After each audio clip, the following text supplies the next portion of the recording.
And meron po kasi akong napanood na isang video mga pre, hindi ko alam kung totoo yun. So sabi niya kapag meron daw kayong nahawakan na 6 pieces na golden seeds is itabi niyo po muna yung isa kasi nga ang laman po niyan is dragon breath. So di ko alam kung totoo yun mga pre. So gawin natin dito. So ayun na nga mga par, good day sa atin lahat. And today is another day na naman po tayo and another seeds. Kasi nga po meron po tayo ditong nakuhang golden seed na kung saan is itatanim natin to. Pero hindi pa po natin alam kasi nga random lang po ito. And hindi po natin alam kung ano po yung laman ng seed na to. Ayan kung may kita nyo. And para sa kalaman yung mga par, kahapon kasi is nakakuha rin po tayo ng rainbow. So 3 rainbow seed po yung nakuha natin.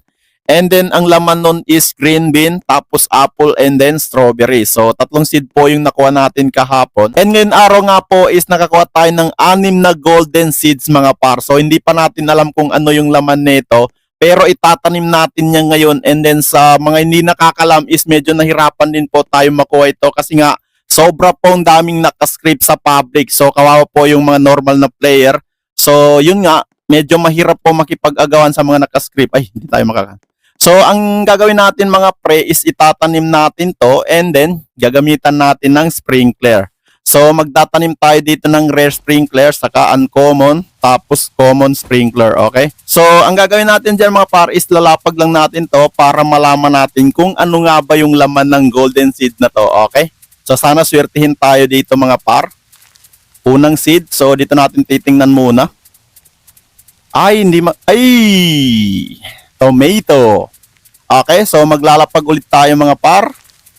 Dalawin natin, okay. Ang laki. Aray mo, strawberry. So maglalapag pa tayo ng isa pa. Okay, ano kaya to? Aray mo, carrot par. Okay, isa pa. Corn. Oh my goodness. And meron po kasi akong napanood na isang video mga pre, hindi ko alam kung totoo yun. So sabi niya kapag meron daw kayong nahawakan na 6 pieces na golden seeds is itabi niyo po muna yung isa kasi nga ang laman po niyan is dragon breath. So di ko alam kung totoo yun mga pre. So gawin natin dito. And sabi nga sa video mga pre is kailangan daw natin ulit maglapag ng rare sprinkler at saka common sprinkler tapos common sprinkler. Okay? So kailangan daw natin lagyan ng watering can. Ayan. Okay? So lagyan na natin yung ating golden seed. So sana makakuha tayo. Bigay mo sa akin yung dragon breath. Aray mo, tulip. And ayun lang naman po yung update natin dito sa Grow a Garden 2. So kung gusto niyo makatanggap ng gift sa akin mga par is kailangan nilang mag-comment ng inyong username para po madali po kayo mapili. So hanggang dito na lang. Maraming salamat. Kita-kita ulit tayo sa susunod na video.